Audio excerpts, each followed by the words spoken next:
आम्ही देशभराच्या आंदोलनाला सुरुवात केली आहे. खरं म्हणजे आम्हाला सरकारने बराच वेळ वचनं दिली की तुमचं काम करणार आहे. आदरणीय पंतप्रधानांशी मी 2 वेळ चर्चा आमची झाली. निर्मला सीतारामनजीशी झाली.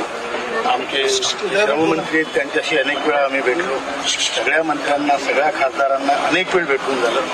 आपल्या कोल्हापूरचे खासदार श्रीमंत छत्रपती शाहू महाराजांचा आम्हाला भरपूर मदत आहे. मी इथे जाहीरपणे त्यांचे आभारही मानतो आणि तसंच त्याचप्रमाणे आपल्या माने साहेबांचा, त्याच्यात धैर्यशील माने साहेबांचा पण आम्हाला बरंच पाठिंबा आहे, सपोर्ट आहे, सर्व पक्षीय लोकांचा आहे. पण आमचं काम झालं नाही. आता आम्हाला लिखित आश्वासन मिळालं होतं की तुमचं काम लवकर करतो. त्या आश्वासना झाला 1 महिना. तेवढा वेळ आम्ही सरकारला दिला होता.